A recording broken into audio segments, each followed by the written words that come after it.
y'all ready for this? Wild side.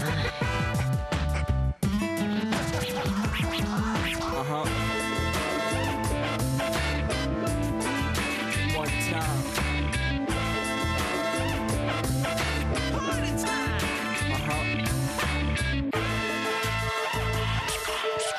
time. All the time. Amis supporters de l'Olympique Lyonnais, bienvenue sur le plateau d'OL System. On va passer une heure ensemble, tranquillement. On va parler du football féminin, on va parler de l'Olympique Lyonnais. J'entends les garçons. Et puis on parlera de la personnalité de notre invité. Évidemment, sans oublier la rubrique média du mardi soir. Je m'en vais vous présenter ce dernier dans une seconde. Enfin, le représentant de la rubrique média, c'est-à-dire Basile. En attendant, voici Sonia. Bonsoir et bienvenue, Sonia. Bonsoir Bart, bonsoir Serge, Basile. Alors, il y a quelques secondes sur le plateau, elle était comme une folle. Elle disait plein de conneries. Et puis là, bonsoir Bart, bonsoir à tous. Ah oui, bien sûr. Je reprends mon sérieux un petit peu, c'est mieux. Sonia, en ce début d'année 2011, au niveau sportif, qu'est-ce que je peux te souhaiter? Parce que je regardais un petit peu ton bilan, tu as quand même un joli petit palmarès. Hein. Ouais, c'est vrai, mais il y a beaucoup d'objectifs à atteindre en cette année 2011. Déjà avec le club, on a le titre de championne de France qu'on veut garder, la Coupe d'Europe évidemment, que j'ai encore jamais gagné et que le club n'a toujours pas gagné non plus, donc ça c'est le gros objectif. Chaque année on a le sentiment que c'est la bonne année, est-ce que je dis des bêtises? C'est vrai que l'année dernière elles sont vraiment passées tout près, quoi. C'est vraiment rageant de perdre sur les pénaltys, donc j'espère que ce sera pour cette saison. Après il y a encore le challenge de France pour faire un triplé, ce serait beau, et puis avec la sélection il y a la Coupe du Monde, donc c'est vrai que ça fait beaucoup d'objectifs. Eh ben, on en parlera durant cette heure. Sonia, merci d'avoir pris le temps de venir nous revoir. Elle sera notre invitée jusqu'à 20h. Il sera mon collaborateur, comme depuis de nombreuses années, jusqu'à 20h également. Bonjour mon petit Bart. Pareil, bonsoir mon petit Serge. D'habitude, vous me reprenez quand je vous dis bonjour. Non, et là, j'ai rien trouvé là pour l'instant. Ouais, mais ça va venir, hein, Serge, je suis pas inquiet. Je vous surveille. Sergio, on va parler de l'entraînement et puis un peu ballon d'or et féminin aussi. Hein. Voilà, exactement. Et puis deux séances d'entraînement aujourd'hui. Hier, il y avait un entraînement, je dirais que c'était plus de la reprise. Et puis aujourd'hui, le travail a été intense, particulièrement ce matin, même si cet après-midi, les 8 joueurs qui ont participé ne se sont pas amusés non plus. On parlera, comme tu disais, ballon d'or. On parlera aussi de la reprise de l'Olympique Lyonnais en janvier. Comment ça se passe? On a fait un petit peu une analyse sur 10 ans, même sur 21 ans. On s'aperçoit que c'est assez positif quand même. Et puis on aura aussi une interview de Bernard Lacombe qui reviendra un peu sur le thème comment gère-t-on le départ d'un joueur qui veut à tout prix partir. Alors, on a un peu le cas Sessegnon actuellement qui veut quitter le PSG. L'Olympique Lyonnais a eu ce cas-là, peut-être pas dans les mêmes problèmes qu'avec Sessegnon, mais on a connu Diarra, on a vu avec Essien, donc ils expliqueraient tout ça. Pour la faire courte, il dit que c'est un petit peu ingérable, quoi. Ouais, c'est ça. Et puis au bout d'un moment, il faut les laisser partir, et puis un point, c'est tout. Hein. On parlait de la rubrique média, on va parler Guignol, on parlera de la Coupe du Monde 82, il va s'en passer des choses. Exactement, bonsoir Bart. Bonsoir. On va parler de l'Olympique Lyonnais. Les médias n'ont pas beaucoup parlé de l'Olympique Lyonnais, et je vais être tout à fait franc parce que c'était la Coupe de France, que c'était à Caen, que c'était un 32e de finale, il y avait plein de raisons qui ont fait qu'ils n'en ont pas trop parlé, en tout cas de ce match de Coupe de France, ils n'en ont pas du tout parlé. En revanche, ils se sont demandé quel avenir pour l'Olympique Lyonnais en Ligue 1, notamment par rapport au LOSC qui aujourd'hui est en tête de la Ligue 1, et puis il y aura une interview de Claude Puel qui est revenu sur le début de saison compliqué qu'il a connu. Chris et Loris ont connu les honneurs de la télévision marocaine, c'est ce qu'on verra, et puis 2 sketchs des Guignols.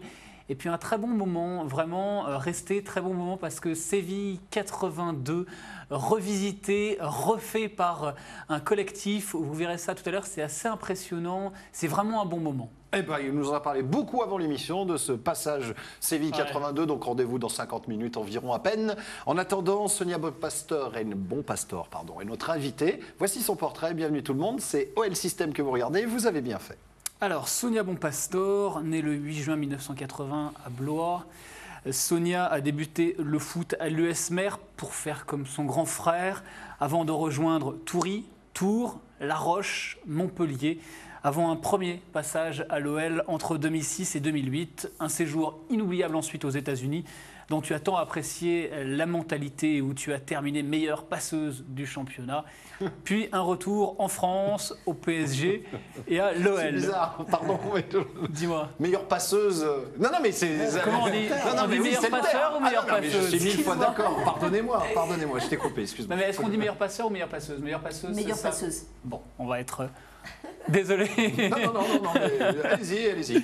Sonia, milieu de terrain de formation. Sonia qui tente à reculer les années passant pour s'installer au poste d'arrière gauche. Sonia, Soso, Playmobil même. C'est quand même, un portrait particulier que je suis en charge de dresser aujourd'hui, puisque durant 2 ans, entre 2006 et 2008, tu travaillais avec nous à OLTV, aux archives. 2 ans que ton application, ta rigueur et ta méticulosité transformèrent en période dorée des archives. 2 ans durant lesquels vous vous partagâtes, Bart et toi, un bureau. Alors, toi le matin... Et un cerveau aussi.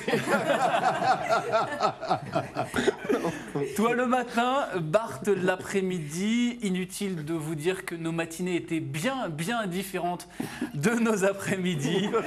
Sonia, une jeune femme à plusieurs étages, dirons-nous. Calme, discrète, polie, réservée au premier abord. Tu es chambreuse et franchement déconneuse dans l'intimité, m'a confié une certaine Camille A, qui a préféré demeurer anonyme par peur des représailles. Sur le terrain, tu es un leader, une meneuse. Tu es surtout devenue au fil des saisons la meilleure joueuse française des années 2000.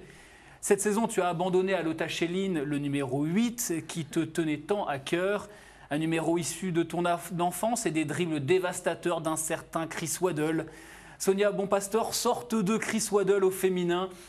Sonia, sur un terrain, c'est une patte gauche magique, une technique hors pair et un sens tactique hors du commun. Des qualités qui t'ont permis d'être élue meilleure joueuse du championnat de France en 2004 et 2008, d'être nominée parmi les 10 meilleures joueuses du monde la saison dernière, de participer au All-Star Game américain et d'afficher un total tout de même de 121 sélections avec les Bleus. Pour résumer, vous l'aurez compris, Sonia fait partie des belles rencontres qu'on fait dans une vie, de ces personnes hyper attachantes qu'on ne peut qu'apprécier. Alors puisque c'est la période des vœux et puisqu'en toute objectivité, ta carrière est tout de même plus proche de la fin que du début, on va se souhaiter de manière très égoïste qu'au terme de celle-ci, tu restes encore longtemps à l'Olympique Lyonnais et surtout à nos côtés. Merci beaucoup. Alors, très bien démarré, puis à la fin, il sort quand même que tu es à la fin, au bout du rouleau, là. Voilà, je suis un petit peu vieille et que c'est la fin de carrière. Merci Basile de le rappeler. Alors, justement, à ce sujet, si tu le permets, j'aimerais rebondir. Souvent, on demande aux joueurs de foot, qu'est-ce que tu vas faire après? La plupart d'entre eux répondent, j'aimerais rester dans le milieu du football, à 90%. Est-ce que c'est ton cas? Ou est-ce que tu vas enlever la prise après? Non, j'ai plusieurs pistes. Alors c'est vrai que j'ai 2 réflexions. C'est soit rester dans le milieu du foot, parce que je pense que quand on a été sportif de haut niveau pendant de longues années, après il y a cette adrénaline qui manque un petit peu. Ou alors couper complètement et partir sur d'autres domaines. Donc voilà, bon, pour le moment je suis encore dans la phase de réflexion. Et si tu devais donc partir dans d'autres domaines, la direction serait laquelle à peu près? C'est vrai que j'aimerais bien monter ma propre entreprise et manager un petit peu du monde. Alors ça peut être dans le milieu sportif. C'est vrai qu'avoir une salle de sport, comme ça me permet de rester toujours active parce que j'ai eu l'habitude de toujours me fixer des objectifs. Donc j'aime vraiment rester active. Ou après, ça peut être dans le milieu du journalisme parce que c'est vrai que j'avais bien aimé l'expérience que j'avais faite ici à OLTV.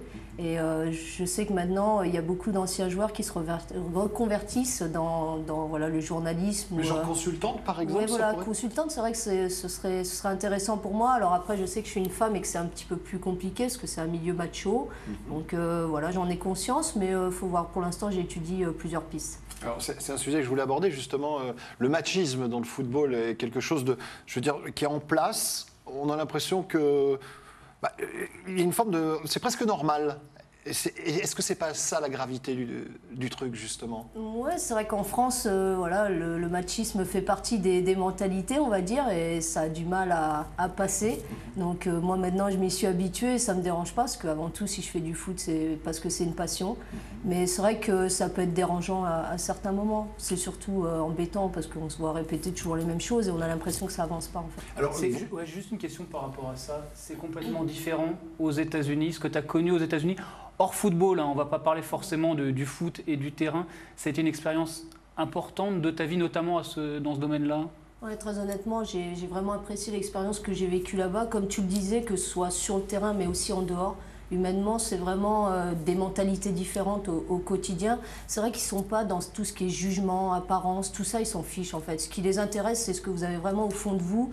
et la sportive que vous êtes. Après, l'apparence, ils s'en fichent. Mais même comme le disait Basile, j'allais dire humainement, je veux dire, en dehors du foot. Ouais, vraiment, ils sont toujours contents, toujours en train de vous supporter. Quand vous réussissez quelque chose, ils sont toujours en train de vous encourager. Donc, c'est vrai que c'est complètement différent et j'ai beaucoup apprécié.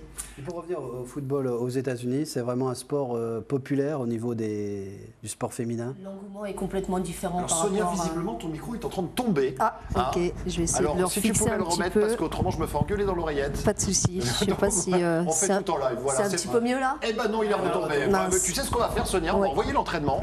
Il y a D'accord. quelqu'un qui va arriver Ok. avec une caisse à outils, 900 personnes, le toit va s'ouvrir. Il y a des techniciens, enfin ça va être énorme. Hein. On Et va tu regarder. vas- le- Ah, l'américaine, alors, tu vas pas c'est ça souffrir, tu vas pas souffrir, ne t'en fais pas. Ouais, si tu veux bien, Sonia. L'entraînement du jour, il y avait 2 séances. L'entraînement